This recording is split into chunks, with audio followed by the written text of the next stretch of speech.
Hi there and welcome sa panibagong vlog, and for today's vlog nga is kakain tayo ng traditional Venezuelan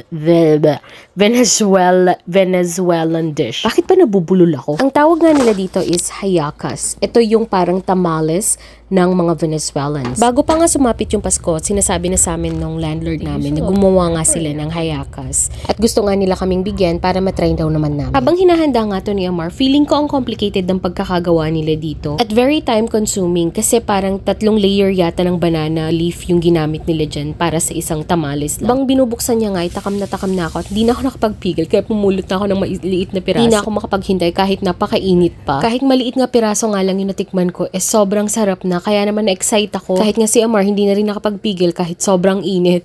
Dahil nga nakabantay at nakatitig ako, ayan nga at iniihipan na ni Amar para ipakain sa akin. Hindi ko nga rin pala na-expect na meron palang laman na karne sa loob. Dahil hindi pa naman ako nakatikim ng tamales, hindi ko alam ang itsura nun at hindi ko rin alam kung ano ang lasa. Kaya naman nagulat ako na meron palang laman sa loob ito. Pero guys, sobrang sarap. Hindi ko ma-describe kung ano yung lasa niya, pero masarap talaga siya. Kaya sa mga taga-Toronto, kung may alam naman kayong pinagbibilihan ng hallacas, sabihin nyo naman sa comment section please. Dahil sobrang nagustuhan ko talaga to at gusto kong kumain ulit. Hindi pa nga ito yung dinner namin. Merienda lang to dahil nagugutom na ako. Ito talaga yung pinaka-dinner namin. Gumawa si Amar ng chicken biryani. Dahil nga cravings ko to ng mga nakaraang araw pa at lagi kong sinasabi sa kanya na gumawa siya ng biryani sa day off niya. Actually, hindi niya gusto ang chicken biryani kasi para sa kanya ang biryani is mutton. Pero dahil hindi naman kami nakabili ng mutton, sabi ko mag-chicken biryani na lang siya. Kaya sa mga gusto pong mag-order ng biryani, available po yan sa Food Buddha. Mag-message lang po kayo sa akin. O diba naisingit ko pa yung pagpapromote ng Food Buddha. Nananahimik nga tong anak ko rito and syempre yung nanay gusto na namang istorbohin. They followed me sa salon na nagpapahinga ako at ayan nga yung itsura niya.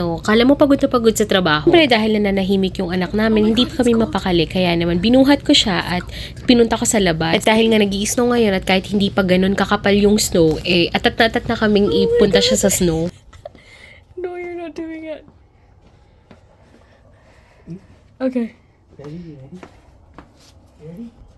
Huh?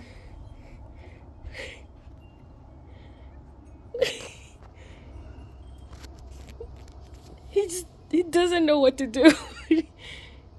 Oh, my poor baby.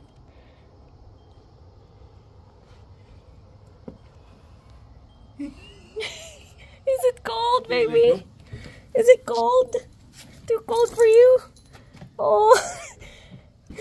Your fault. Naawa naman agad ako kaya naman binuhat ko ulit siya at niyakap ko nga. Don't worry po dahil hindi naman siya nasaktan at lalong hindi naman siya nagkasakit. Dahil ako ang unang-unang iiyak kapag nasaktan siya. Ito nga tumabi pa sa akin at naglalambing din. Ayan, hanggang dito na lang po. Thank you for watching. Bye!